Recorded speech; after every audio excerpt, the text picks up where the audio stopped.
À la vidéo sur la règle d'une suite et c'est la deuxième de comme 4.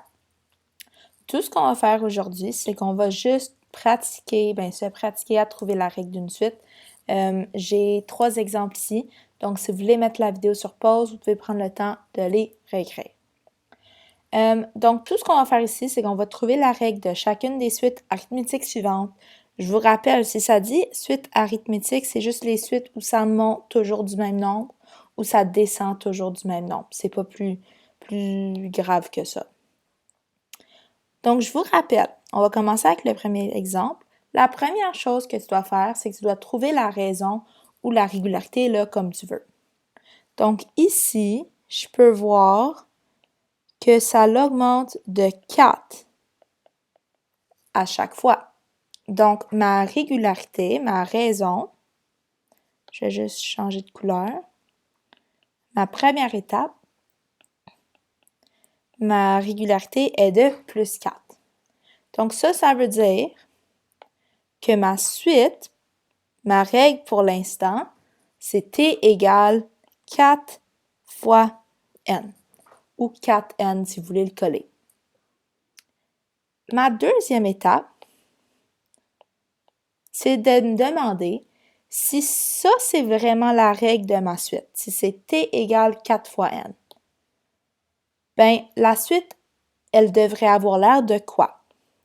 Donc, si c'est t égale 4 fois n, ta suite commence à 4 et elle augmente de 4 à chaque fois.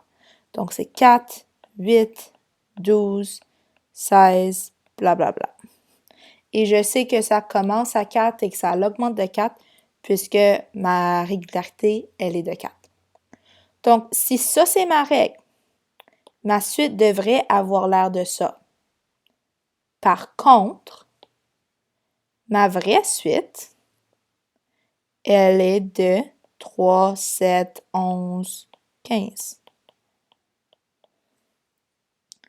Donc, qu'est-ce que je dois faire à cette suite-là pour obtenir celle en bas? Ben, il faut vraiment juste que je fasse moins 1. On peut voir que 4 moins 1, ça me donne 3. 8 moins 1, ça me donne 7. Et ainsi de suite.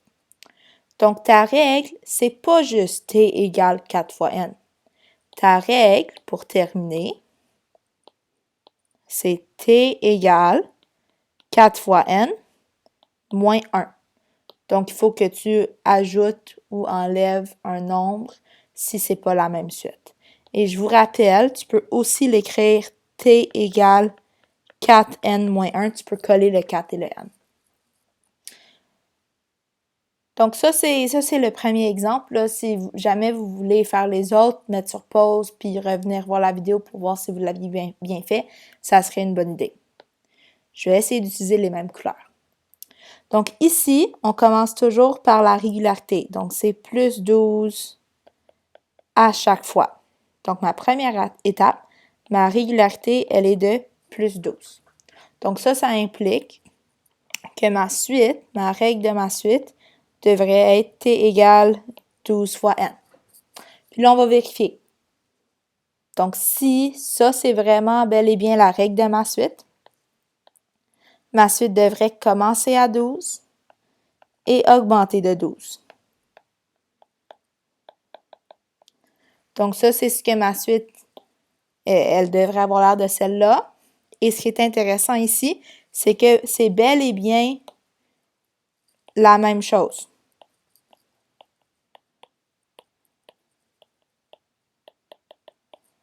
Donc, puisque ces deux suites-là sont exactement les mêmes, je sais que ça, c'est ma règle.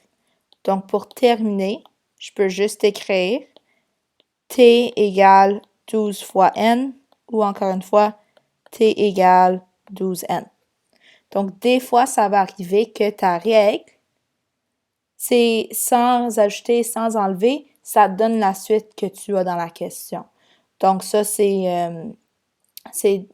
une situation qui pourrait arriver. Moi, je trouve que les suites les plus faciles pour trouver leur règle, c'est quand les suites augmentent. Quand c'est plus difficile, c'est quand les suites diminuent, donc quand ça devient plus petit. Donc, je vais juste commencer. C'est les mêmes étapes, c'est juste des fois un petit peu plus difficile à voir. Désolée. Donc, ici, je vois que je descends de 3 à chaque fois. Donc, ma régularité, elle est de moins 3 pour commencer. Et ma règle devrait être moins 3 fois n.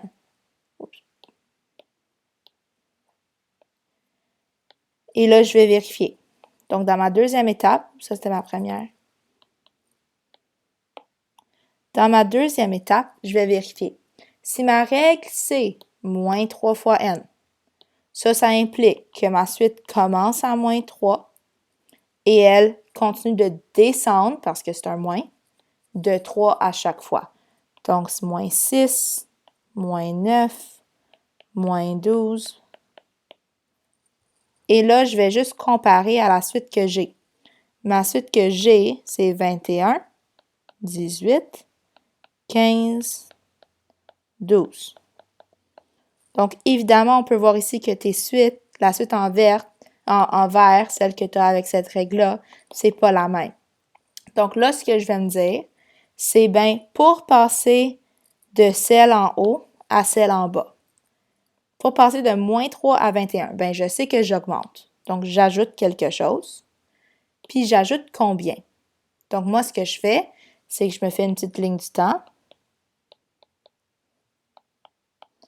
Donc, pour passer de moins 3 à 0, j'ajoute 3.